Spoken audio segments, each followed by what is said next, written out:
ગુજરાતી બાળ વાર્તાઓ.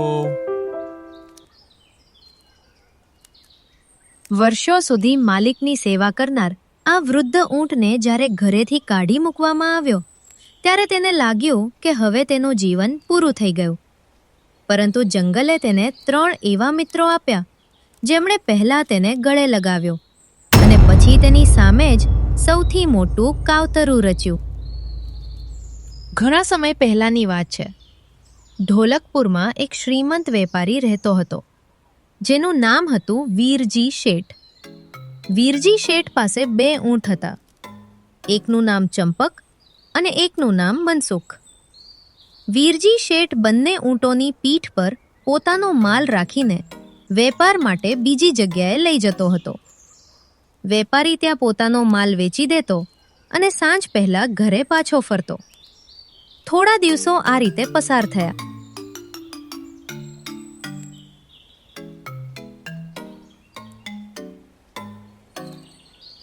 એ બંનેમાંથી ચંપક ઊંટ ઘણો ઘરડો થઈ ગયો હતો, જેથી કરીને ઘણીવાર તે માલ લઈ જઈ શકતો નહોતો અને બીમાર પણ ખૂબ જ રહેતો.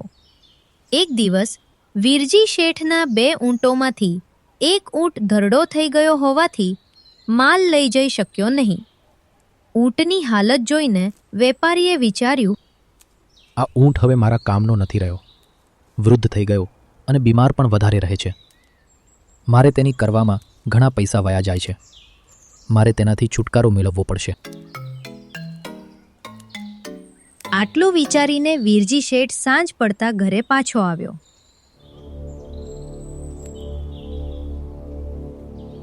પછી તે ચંપક ઊંટને લઈને જંગલ તરફ ચાલ્યો.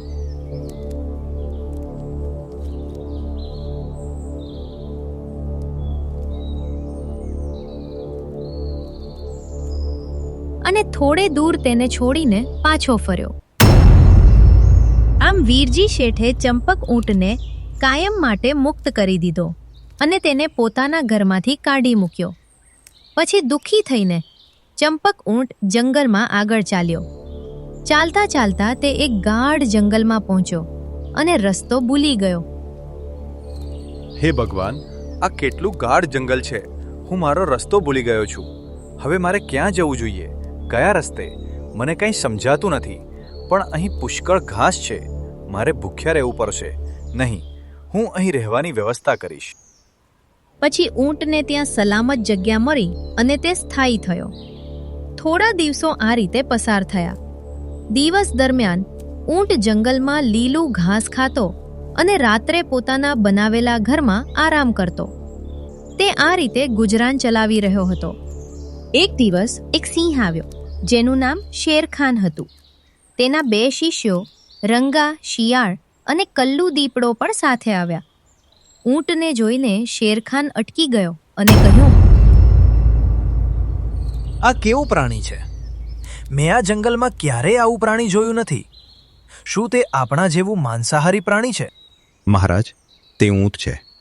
આ પ્રાણી જંગલોમાં વારંવાર જોવા મળતા નથી અને તેઓ આપણા જેવા માંસાહારી નથી. તેઓ શાકાહારી પ્રાણીઓ છે. તો આ વાત છે. ઠીક છે, ચાલો શોધી કાઢીએ. આ ઊંટ અહીં શું કરી રહ્યો છે અને તેનો હેતુ શું છે? પછી ત્રણેય મળીને ઊંટ પાસે ગયા અને કહ્યું, ઊંટભાઈ, તમે આ ગાઢ જંગલમાં શું કરી રહ્યા છો? મેં તમને અહીં પહેલીવાર જોયા છે. તમે ક્યાંથી આવો છો? અચાનક સિંહને પોતાની સામે જોઈને ઊંટ ગભરાઈ ગયો. પછી શાંત થઈને તેણે કહ્યું, સિંહભાઈ, હું એક વેપારીના ઘરમાં રહેતો હતો. હું આખો દિવસ તેના માટે કામ કરતો હતો. પણ જ્યારે હું વૃદ્ધ થયો અને ભારે ભાર ઊંચકી શકતો ન હતો ત્યારે મારા માલિકે મને ઘરમાંથી કાઢી મૂક્યો. મને તારી વાત સાંભળીને ખૂબ દુઃખ થયું. તને ખૂબ કષ્ટ થયું છે. હવે તારે ચિંતા કરવાની જરૂર નથી મિત્ર. આજથી તું મારી સુરક્ષામાં રહેશે. અમારી સાથે આવ. પછી ઊંટ સિંહ સાથે ચાલવા લાગ્યો. ચાલતા ચાલતા ઊંટને ખૂબ આનંદ થયો કે તેને એક શક્તિશાળી મિત્ર મળ્યો છે. તેને હવે કોઈ ડર નહોતો. તેઓ સાથે રહેતા હતા. થોડા દિવસો આમ જ પાર થયા એક દિવસ શેરખાન શિકાર કરવા ગયો અને એક ગેંડાને મળ્યો.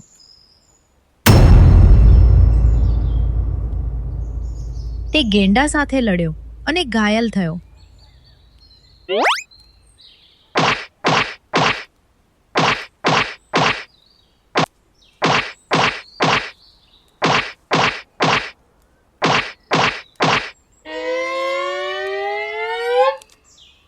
પછી કોઈક રીતે તે ઘરે પાછો ફર્યો.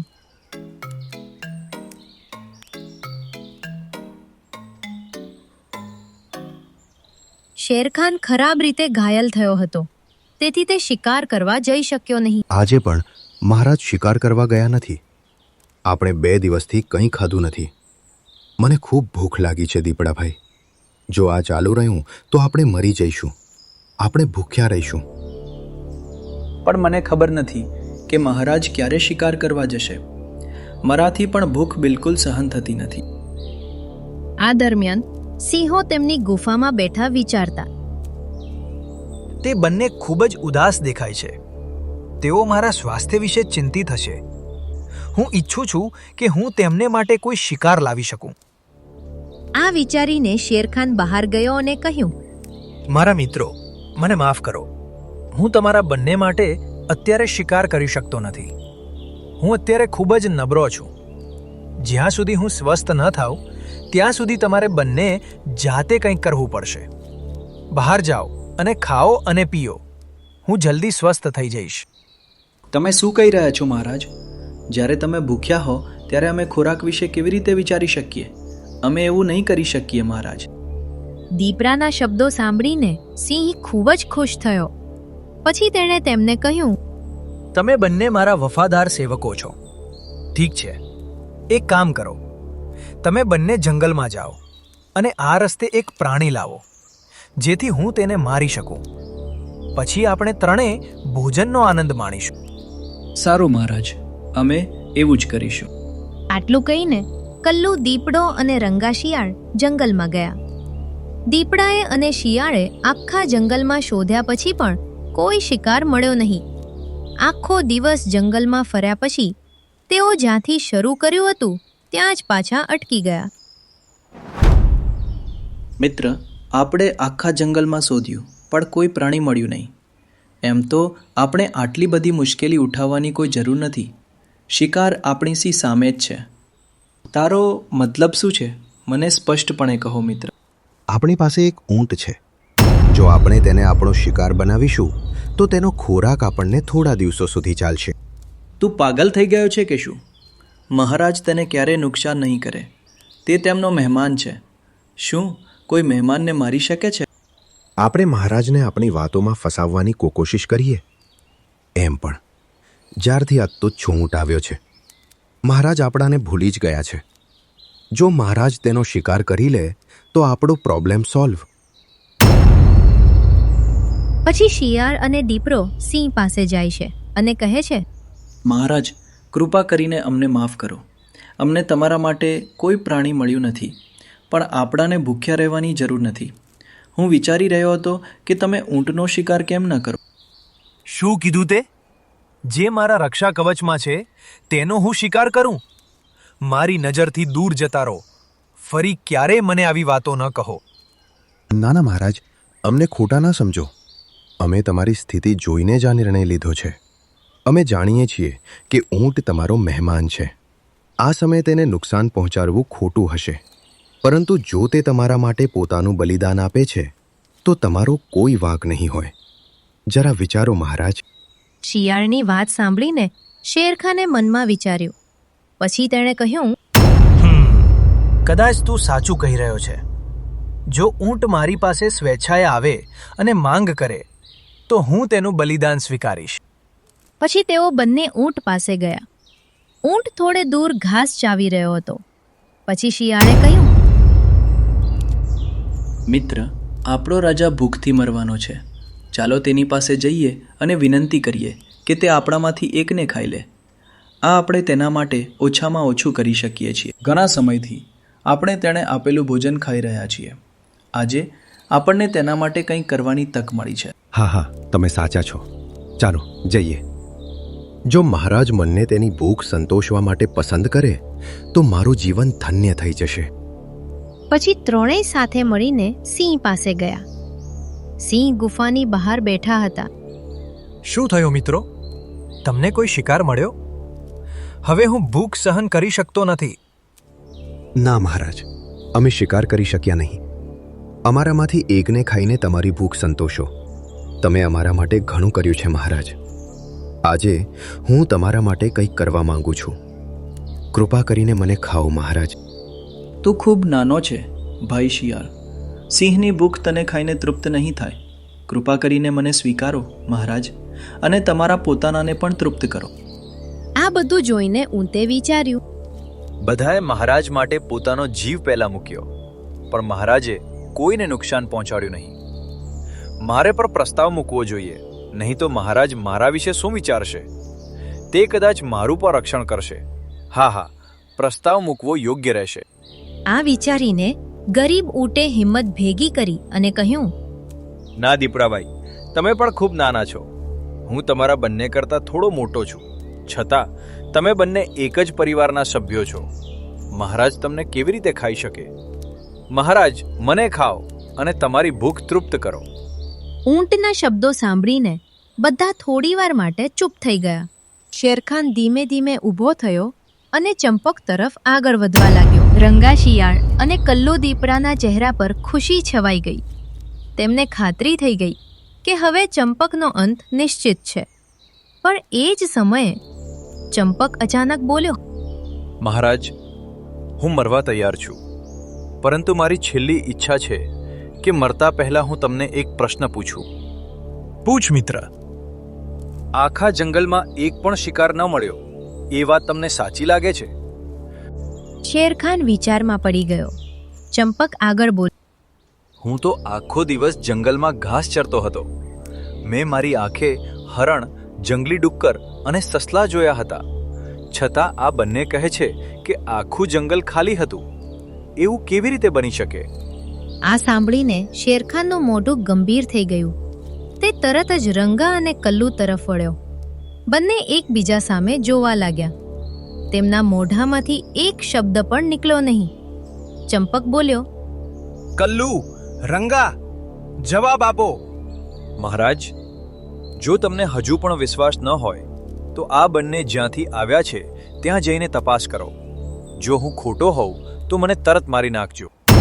બોલો, આખો દિવસ ક્યાં ક્યાં ગયા હતા? હું પૂર્વ તરફ ગયો હતો.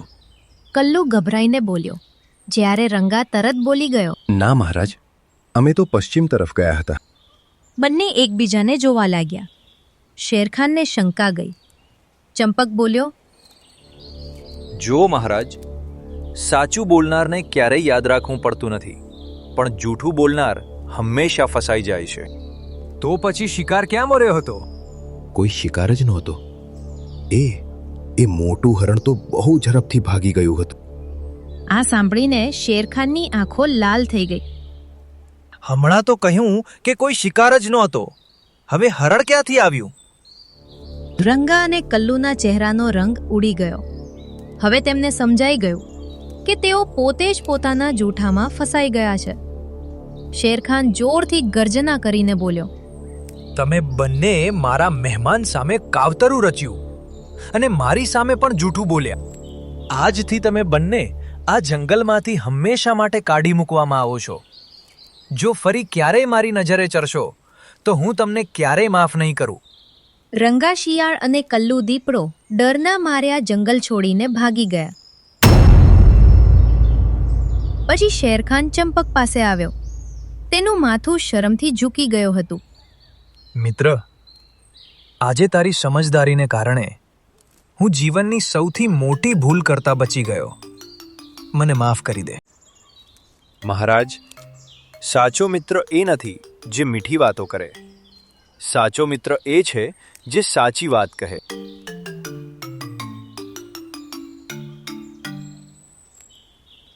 તે દિવસ પછી શેરખાને ચંપકને પોતાના પરિવારના સભ્યની જેમ રાખ્યો અને જંગલમાં એક કહેવત પ્રખ્યાત થઈ ગઈ, જૂઠું થોડા સમય માટે જીતે છે, પણ સત્ય આખરે જીતે જ છે. બાળ મિત્રો, લાઈક કરો આનું ના ભૂલતા, સબસ્ક્રાઇબ કરો આપણી ચેનલ ગુજરાતી બાળ વાર્તાને અને જુઓ સુંદર મજાની વાર્તાઓ.